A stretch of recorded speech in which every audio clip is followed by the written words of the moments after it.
ನಮಸ್ತೆ ಎಲ್ರಿಗೂ ವಿದ್ಯಾಸ್ ಕಿಚನ್ಗೆ ಸ್ವಾಗತ. ನಾನಿವತ್ತು ಬೊಂಡಸ್ ಕರಿ ಹೇಗೆ ಮಾಡೋದಂತ ನಿಮಗೆ ಹೇಳಿಕೊಡ್ತಿದ್ದೇನೆ.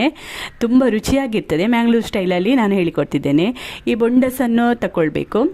ಅದನ್ನು ಚೆಂದ ಮಾಡಿ ಕ್ಲೀನ್ ಮಾಡಿ ಕಟ್ ಮಾಡಿಡಿ. ಅದಕ್ಕೆ ಸ್ವಲ್ಪ ಹಳದಿ ಪುಡಿ ಮತ್ತು ಸ್ವಲ್ಪ ಉಪ್ಪು ಮತ್ತು ಅರ್ಧ ಲಿಂಬೆ ಹುಳಿ ಹಾಕಿ ಕಲಸಿ ಇಡಬೇಕು. ನನ್ನ ಈ ಚಾನಲ್ನ ಎಲ್ಲರೂ ನೋಡಿ ರುಚಿ ಹೇಗೆ ಆಗ್ತದಂತ ಕರೆಕ್ಟಾಗಿ ನೋಡ್ಕೊಳ್ಳಿ. ಮತ್ತು ಹೇಗಾಗಿದೆ ಅಂತ ನನಗೆ ಹೇಳಬೇಕು. ಪ್ಲೀಸ್ ಸಬ್ಸ್ಕ್ರೈಬ್ ಮಾಡಿ ಮತ್ತು ಲೈಕ್ ಸಹ ಮಾಡಬೇಕು. ಓಕೆ, ಈ ರೀತಿ ಕಲಸಿಕೊಂಡು ಸ್ವಲ್ಪ ಹೊತ್ತು ಇಡಬೇಕು ನಾವು ಕಲಸಿ. ಆನಂತರ ಇದಕ್ಕೆ ಬೇಕಾಗೋದು ನಾನು ಅರ್ಧ ಕೆಜಿ ಬೊಂಡಸ್ ತಗೊಂಡಿದ್ದೇನೆ. ಒಂದು 10 ಮೆಣಸು, 2 ಸ್ಪೂನ್ ಕೊತ್ತಂಬರಿ, ಜೀರಿಗೆ 1 ಸ್ಪೂನು, ಬಡಿ ಸೊಪ್ಪು 1 ಸ್ಪೂನು, ಮತ್ತು ಮೆಂತೆ, ಸಾಸಿವೆ, ಕರಿಮೆಣಸು ಇದು 1 ಸ್ಪೂನು. ಅದನ್ನು ಸ್ವಲ್ಪ ಹುರಿಬೇಕು. ಮತ್ತು ಸ್ವಲ್ಪ ತೆಂಗಿನಕಾಯಿ ಹಾಕಬೇಕು.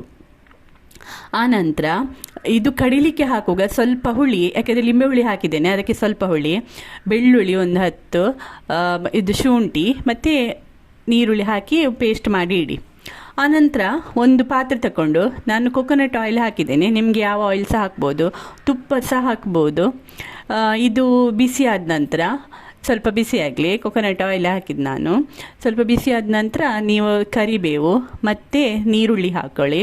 ನೀರುಳ್ಳಿ ನಾನು 1 ಹಾಕಿದ್ದೇನೆ, ದೊಡ್ಡದು ನೀರುಳ್ಳಿ ಹಾಕ್ಕೊಂಡಿದ್ದೇನೆ. ಅದು ಅಂದರೆ ಬೊಂಡಸ್ ನೀರುಳ್ಳಿ ಒಟ್ಟಿಗೆ ಬೇಯುವಾಗ ತುಂಬ ಟೇಸ್ಟ್ ಬರ್ತದೆ, ಅದಕ್ಕೋಸ್ಕರ. ಈ ನಾವು ಕರಿಯನ್ನು ದೋಸೆ ತಿನ್ಬೋದು ಅಥವಾ ಅನ್ನಕ್ಕೆ ಸಹ ಉಪಯೋಗಿಸ್ಬೋದು. ಈ ರೀತಿಯೆಲ್ಲ ನಾವು ಕರಿಯನ್ನು ಯೂಸ್ ಮಾಡ್ಕೊಳ್ಬೋದು. ಇದು ಸ್ವಲ್ಪ ಕಾಯಬೇಕು, ಅಂದರೆ ತುಂಬ ಕೆಂಪಾಗಬೇಕಂತಿಲ್ಲ, ನಾರ್ಮಲ್ ಕದ್ದು ಸಾಕು. ಆನಂತರ ನಾವು ಮ್ಯಾರಿನೇಟ್ ಮಾಡಿದ ಬೊಂಡಸನ್ನು ಅದಕ್ಕೆ ಹಾಕಬೇಕು. ಅದಕ್ಕೆ ಹಾಕಿ ಅದರಲ್ಲೇ ಅದು ಬೇಯಬೇಕು.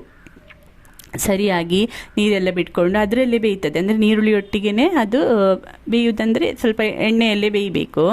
ಮುಚ್ಚಳ ಮುಚ್ಚಿಡಬೇಡಿ ಈ ಟೈಮಲ್ಲಿ, ಹೀಗೇ ಬೇಯಲಿ, ಎಣ್ಣೆಯೊಟ್ಟಿಗೆ ಬೇಯಲಿ. ಅದು ಸರಿಯಾಗಿ ಕಲಸ್ಕೊಳ್ಳಿ.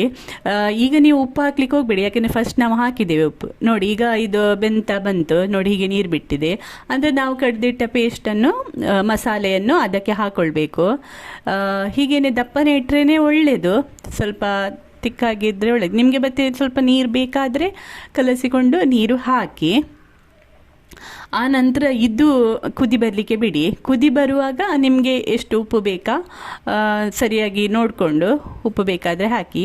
ಆನಂತರ ಮೇಲೆ ಸರ್ವ್ ಮಾಡುವಾಗ ಸ್ವಲ್ಪ ಕೊತ್ತಂಬರಿ ಸೊಪ್ಪು ಹಾಕಿ. Thank you so much.